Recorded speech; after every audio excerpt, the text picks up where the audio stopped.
الحمد لله رب العالمين، والعاقبة للمتقين. أشهد أن لا إله إلا الله وحده لا شريك له، إله الأولين والآخرين، وقيوم السماوات والأراضين، ومالك يوم الدين. لا فوز إلا في طاعته، ولا عز إلا في التذلل لعظمته، ولا غنى إلا في الافتقار لرحمته. أشهد أن سيدنا وحبيبنا وقائدنا ومعلمنا الخير محمد عليه الصلاة والسلام أمينه على وحيه، وخيرته من خلقه، المبعوث والمنهج المستقيم. أرسله الله رحمة للعالمين وإماما للمتقين، صلى الله عليه وعلى آله وأصحابه أجمعين. يا أيها الذين آمنوا اتقوا الله حق تقاته ولا تموتن إلا وأنتم مسلمون. يا أيها الناس اتقوا ربكم الذي خلقكم من نفس واحدة، وخلق منها زوجها، وبث منهما رجالا كثيرا ونساء. واتقوا الله الذي تساءلون به والأرحام، إن الله كان عليكم رقيبا. يا أيها الذين آمنوا اتقوا الله وقولوا قولا سديدا يصلح لكم أعمالكم ويغفر لكم ذنوبكم، ومن يطع الله ورسوله فقد فاز فوزا عظيما. اللهم سدد قلبي ولساني، اللهم اجعل الصدق والإخلاص رائدي في كلامي. رباه لا تجعلها صيحة في واد ولا نفقة في رماد. وبعد، أحبتي في الله، أيها المؤمنون العظماء، إننا نعيش وإياكم وفي هذا الشهر المبارك من أشهر الحج إلى بيت الله الحرام. نقف معكم قبل أن نتحدث عن الحج وما أدراك ما الحج، ويكفي أن الله قد أشار إلى ذلك، بل جعل سورة كاملة في القرآن تسمى بسورة الحج. فلا إله إلا الله. الحج أشهر معلومات، فمن فرض فيهن الحج فلا رفث ولا فسوق ولا جدال في الحج. وما تفعلوا من خير يعلمه الله، وتزودوا فإن خير الزاد التقوى. واتقون يا أولي الألباب. دعونا لحظات وفي هذه الجمعة نستفرد بها مع خلق عظيم، ونحن في شهر من أشهر الحج وشهر من أشهر الله الحرم. إخوة الإيمان، إن هذا الخلق القويم الذي هو علامة من علامات الثقة بالله رب العالمين، ثم الثقة بالنفس، هذا الخلق يا عباد الله لا يتصف به إلا الكبار. هذا الخلق لا يتصف به إلا العظماء الذين لديهم القدرة على مواجهة الآخرين بكل قوة وشجاعة وأدب. إنه خلق عظيم. هذا الخلق هو خلق اجتماعي، خلق جميل يدعو للتعايش. إنه خلق يدعو للسلام وللأمان. إنه خلق يزيل الأحقاد ويقضي على الحسد ويدفع عن صاحبه سوء الظن بالآخرين. هذا الخلق يا عباد الله هو الاعتراف بالأخطاء. لا بد أن نعترف بأخطائنا. نحن ليس معصومون من الخطأ، كلنا أصحاب أخطاء وكلنا مقصرون. نعم، الاعتراف بالاقتراف، فهذا من أعظم أخلاق المؤمن أنه يعترف. قال صلى الله عليه وسلم: كل بني آدم، إذا كنت من غير بني آدم فأنت أيضا معصوم، لكن النبي عليه الصلاة والسلام يحدثنا ويقول: كل بني آدم خطاء، كلهم يخطئون، كل بني آدم خطاء، وخير الخطائين التوابون الذين يرجعون إلى الله سبحانه وتعالى. فهذه هي حقيقة لا بد أن نعترف بها وأن نقر بذلك، وقد قررها رسولنا صلى الله عليه وسلم. ليس عيب أننا نخطئ، فكلنا أصحاب أخطاء. من ذا الذي ما ساء قط ومن له الحسنى فقط؟ تريد مبرأ لا عيب فيه، وهل نار تفوح بلا دخان؟ ولكن أخي، إياك أن تبقى على الخطأ. ليس العيب أنك تخطئ، إنما العيب أنك تستمر على هذا الخطأ وتستمر على هذه المعصية. هناك أخطاء بيننا وبين الله سبحانه وتعالى من ذنوب ومعاصي وسيئات، وهناك أخطاء بيننا وبين المخلوقين أمثالنا. قال صلى الله عليه وسلم: لو لم تذنبوا، هذه أخطاء بيننا وبين الله، لو لم تذنبوا لذهب الله بكم ولجاء بقوم آخرين فيذنبوا فيستغفر الله فيغفر لهم. فلا بد من الخطأ ولا بد من التقصير، وكلنا ذاك. إخوة الإيمان، إن المشكلة كما سمعنا ليست بأننا نخطئ، وإنما أن نستمر على الخطأ، لأن الله يقول: ولم يصروا. الاستمرار على الخطأ وعلى المعاصي، هذا هو الخطأ، هذا هو العيب، هذا هو النقص. أما أننا نخطئ فهذه شيء قد جعله الله سبحانه وتعالى في هذا الإنسان، أن يخطئ بدون أن يشعر، بدون قصد. ولذلك ما أهلك الله الأمم السابقة إلا بالإصرار، ما أهلكهم الله بأخطائهم فقط، إلا بالإصرار وبعدم التوبة إلى الله سبحانه وتعالى. وإلا لو سمعنا قصة أصحاب الأخدود الذين فتنوا المؤمنين والمؤمنات، ماذا قال الله بعدها؟ ثم لم يتوبوا، ما تابوا إلى الله وما رجعوا إلى الله وما استغفروا ربهم سبحانه وتعالى.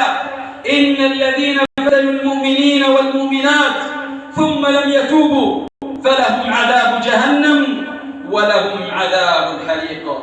إن عدم الرجوع إلى الله سبحانه وتعالى هو العيب، هو النقص. إن عدم التوبة إلى الله، لماذا جعل الله التوبة؟ من أجل كل من خطأ أو وقع في الخطأ أو وقع في الذنب أو وقع في المعصية لا بد أن يرجع. الرجوع مثل السيارة التي ترجع إلى الخلف، معها شيء يحركها وترجع إلى الخلف، هذا معنى الرجوع. أنك إذا ضليت الطريق لا بد أن ترجع إلى. وما فاز من فاز من الأفراد والمجتمعات والأمم إلا يوم أن اعترفوا بما اقترفوا. إن الاعتراف بالاقتراف خلق الأنبياء عليهم الصلاة والسلام. فهؤلاء الأنبياء عليهم الصلاة والسلام الذين اختارهم الله واصطفاهم وأدبهم فأحسن تأديبهم، ومع ذلك فهم قدوة لنا وأسوة وقدوة في المبادئ والأخلاق. فهؤلاء الأنبياء يعتذرون بما أخطأوا ويعتذرون ذلك. فهذا أبو البشرية، أبونا آدم وأمنا حواء عليهم السلام اعترفا بما اقترفا. فأبونا آدم وأمنا حواء اعترفا لما انجر وراء الشيطان الرجيم ودلاهما بغرور وقاسمهما إني لكما لمن الناصحين. دلاهما بغرور، فلما أكلا من تلك الشجرة التي حرمها الله عليهما هناك حسوا بالخطأ، حسوا بالذنب لأنهم عملوا شيء قد نهاهم الله سبحانه وتعالى، لكنهم اعترفوا. ماذا قالوا؟ قال ربنا إنا ظلمنا أنفسنا. هذا اعتراف.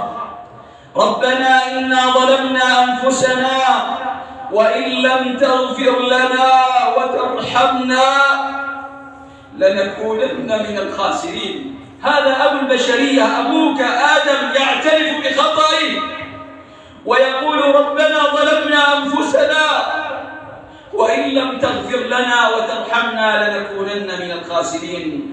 فلا إله إلا الله، فالكل معرض للخطأ يا عباد الله.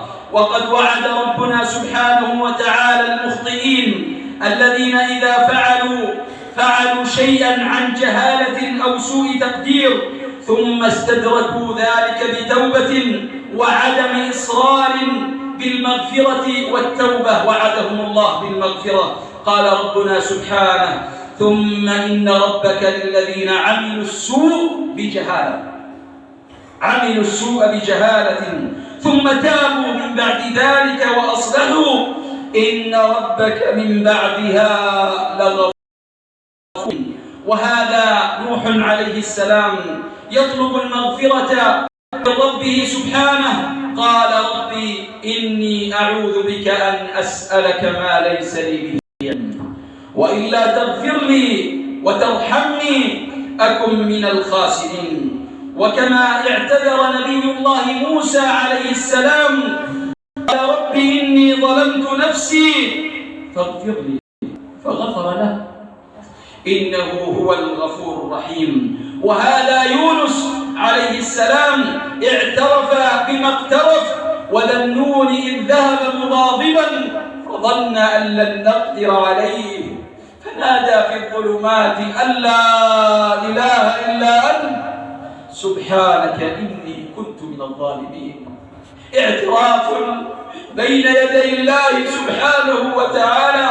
هذا إبراهيم خليل الله عليه السلام يقول والذي أطمع أن يغفر لي خطيئتي يوم الدين.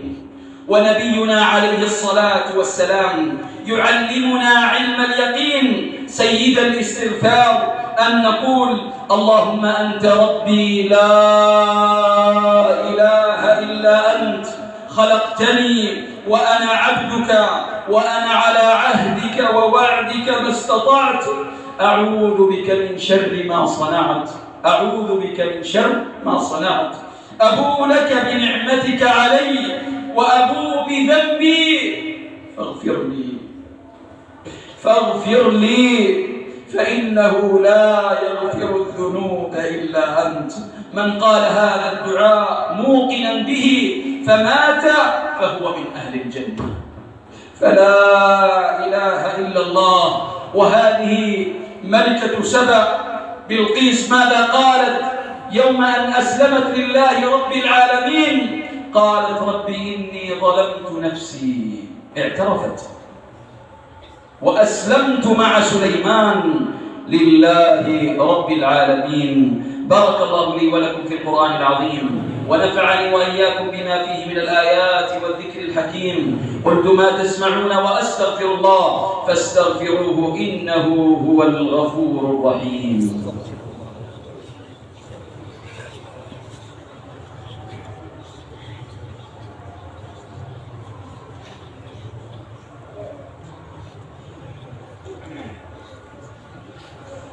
الحمد لله رب العالمين.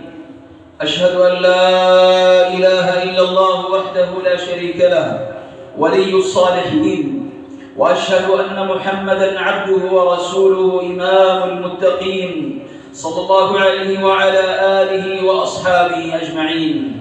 إخوة الإيمان، إن الاعتراف بالأخطاء والهفوات يرفع الدرجات، إن الحسنات يذهبن السيئات إلا من تاب وعمل عملا صالحا فأولئك يبدل الله سيئاتهم حسنات.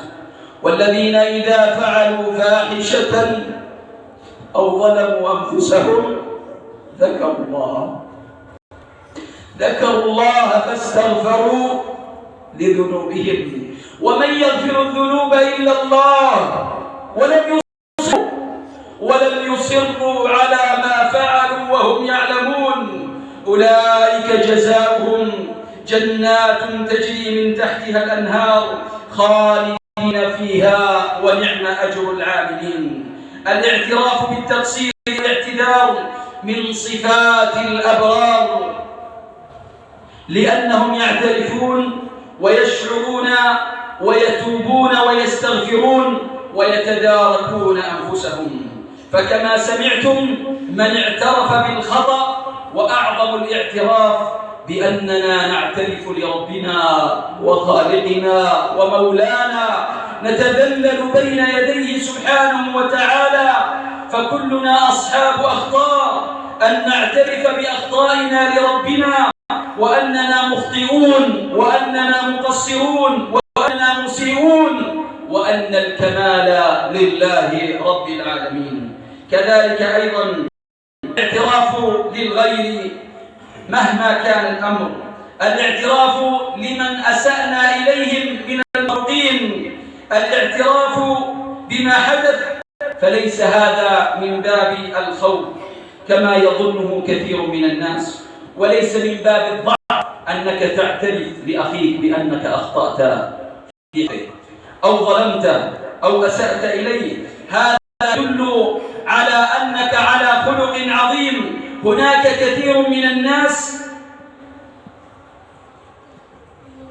لا يعرفون كيف يعتذرون، هم يشعرون بأنهم أخطأوا، هم يشعرون بالأخطاء وهم يعترفون في أنفسهم بأنهم أخطأوا تجاه من أساءوا إليهم، لكنهم لا يستطيعون الاعتذار ولا يستطيعون الاعتراف، فيظنون في أنفسهم بأن الاعتراف نقص، وأن الاعتراف شيء ينزل من شخصيتهم أو هيبتهم، أو قد يكون تكبر بأنه يرى نفسه أفضل من أساء إليه وأساء في حقه.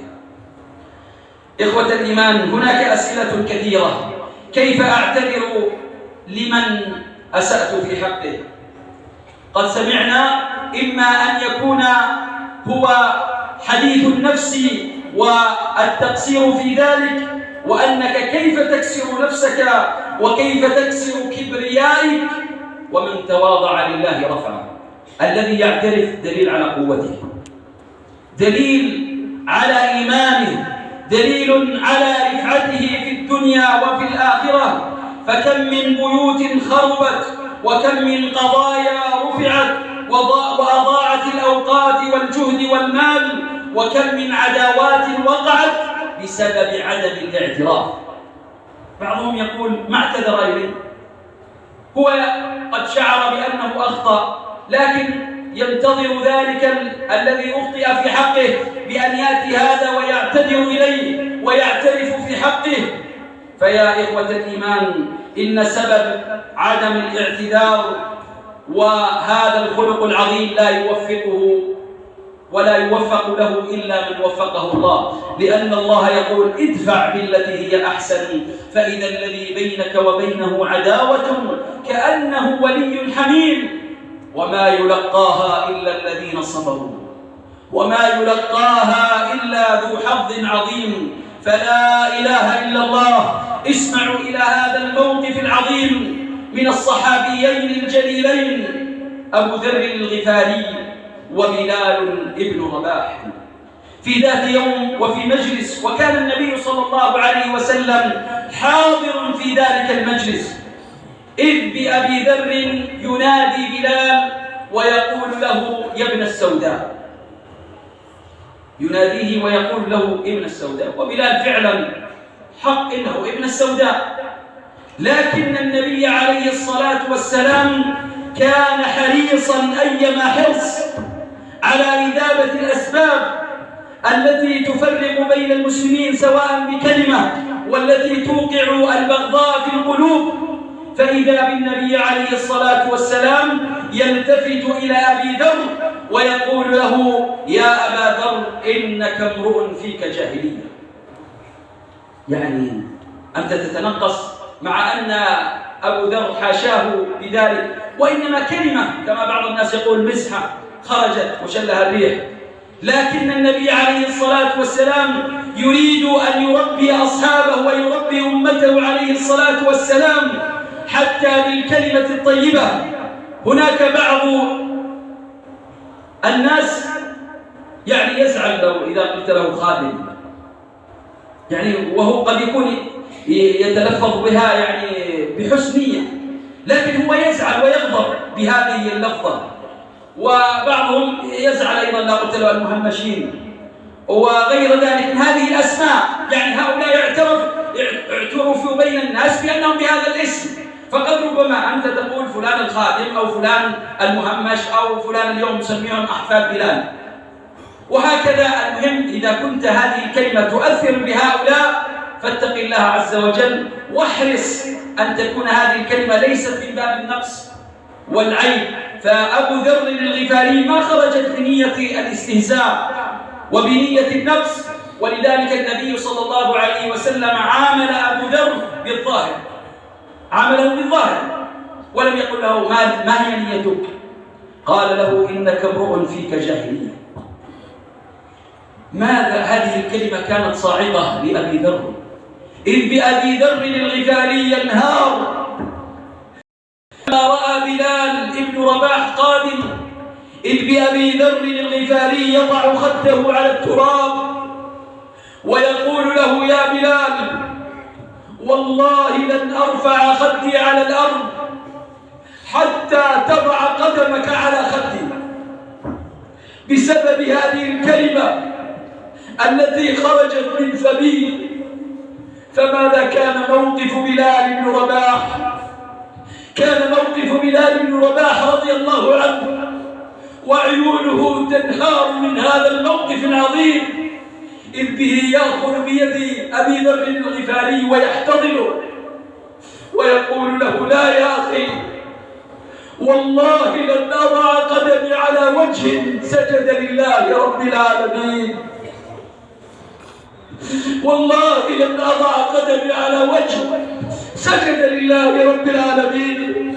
فلا إله إلا الله. ما أحلى الاعتراف من صفة الأقوياء، من صفة العظماء، من صفة الأنبياء، من صفة الصادقين. فانظروا إلى هذا الموقف العظيم إخوة الإيمان. نحن في هذا الزمن بحاجة إلى أن نعترف إلى خالقنا، إلى أن نعترف أن نتذلل بين يدي الله بأننا مقصرون مهما كان الأمر. أليس ننتهي من صلاتنا ونقول بعد الصلاة أستغفر الله؟ هل كنا في ذنب يوم أن قلنا أستغفر الله؟ إننا حينما نقول أستغفر الله أستغفر الله أي أننا نعترف بأننا قد أسانا في صلاتنا وقد قصرنا فيها. مقبولة عندك يا الله أم قد ردت علينا؟ فنحن نستغفر الله ونعترف بخطايانا حتى في الطاعة، حتى في العبادة، حتى في التقرب إلى الله سبحانه وتعالى، لأن بعض الناس لا يعرف معنى الاستغفار وما معنى التوبة، فيظن أن التوبة هي لأصحاب الذنوب وأصحاب الموبقات وأصحاب الكبائر، وإنما التوبة للمؤمنين. يا أيها الذين آمنوا توبوا إلى الله توبة نصوحا. فيا الله تبنا إليك، يا الله رجعنا إليك، يا الله بذنوبنا وخطايانا بين يديك، يا الله نحن المسيئون، نحن المقصرون، نحن المعترفون، يا رب عفوك لا تأخذ بزلتنا، وارحم إلهي ذنبا قد جنيناه. كم نطلب الله في ضر يحل بنا، فإن تولت بلايانا نسيناه. ندعوه في البحر أن يدينتنا، فإن رجعنا إلى الشاطئ عصيناه. ونركب الجو في أمن وفي دعة، فما سقطنا لأن الحافظ الله. صلوا وسلموا على من أمرتم بالصلاة والسلام عليه، حيث قال إن الله وملائكته يصلون على النبي يا أيها الذين آمنوا صلوا عليه وسلموا تسليما. اللهم صل وسلم وبارك عليه وعلى آله وأصحابه وأزواجه، وارض اللهم عن الأربعة الخلفاء أبي بكر وعمر وعثمان وعلي، وعن سائر صحابة رسول الله أجمعين، وعنا معهم بمنك وكرمك وجودك وإحسانك يا رب العالمين. اللهم أعز الإسلام والمسلمين، أذل الشرك والمشركين، دمر أعداءك أعداء الدين، اجعل هذا البلد آمنا مطمئنا وسائر بلاد المسلمين. اللهم إنا تبنا إليك، اطرحنا بين يديك، لا حول لنا ولا قوة إلا بك يا الله. اللهم تقبل منا إنك أنت السميع العليم، وتب علينا إنك أنت التواب الرحيم. اللهم إنا نسألك رضاك والجنة، ونعوذ بك من سخطك والنار. اللهم وفقنا لكل خير، واصرف عنا كل شر يا رب العالمين. اللهم إنا نسألك من الخير كله عاجله وآجله، ما علمنا منه وما لم نعلم، ونعوذ بك اللهم من الشر كله عاجله وآجله، ما علمنا منه وما لم نعلم. اللهم اغفر لنا في جمعتنا هذه يا رب العالمين، وفي هذه الساعة المباركة يا إلهنا، اغفر لنا أجمعين. لا تخرجنا من هذا المسجد إلا بذنب مغفور وسعي مشكور وتجارة لن تبور، برحمتك يا عزيز يا غفور. ارحمنا وارحم آباءنا وارحم أمهاتنا. اللهم اشف كل ألم يا رب العالمين، ارفع عنهم الآلام والأوجاع والأسقام، أنزل عليهم الشفاء العاجل يا رب العالمين. اللهم ارحم أمواتنا، اجعل قبورهم روضة من رياض الجنة. ارحمنا إذا صرنا إلى ما صاروا إليه، برحمتك يا أرحم الراحمين. اللهم أحقن دماءنا ودماء المسلمين، تول أمرنا، ول علينا الأخيار، اصرف عنا الفجار. عليك بالمتآمرين على البلاد والعباد، لا ترفع لهم في الأرض راية، اجعلهم لمن خلفهم عبرة وآية. يا سميع الدعاء، يا من لا يعجزه شيء في الأرض ولا في السماء، ألف بين قلوبنا، وحد كلمتنا، اجمع شتاتنا، خذ بنواصينا إليك يا أمان الخائفين، يا رجاء السائلين، يا غوث المستغيثين. برحمتك نستغيث، ولا تجعلنا من القانطين. سقيا رحمة لا سقيا عذاب ولا هدم ولا غرق، برحمتك يا أرحم الراحمين. ربنا آتنا في الدنيا حسنة وفي الآخرة حسنة وقنا عذاب النار. ربنا إنا ظلمنا أنفسنا، وإن لم تغفر لنا وترحمنا لنكونن من الخاسرين. اللهم لا تخزنا يوم يبعثون، يوم لا ينفع مال ولا بنون، برحمتك يا أرحم الراحمين. عباد الله، إن الله يأمر بالعدل والإحسان وإيتاء ذي القربى، وينهى عن الفحشاء والمنكر والبغي، يعظكم لعلكم تذكرون. ألا فاذكروا الله العلي العظيم يذكركم، واشكروا على آلاء نعمه يزدكم، ولذكر الله أكبر، والله يعلم ما تصنعون. وقوموا إلى صلاتكم يرحمكم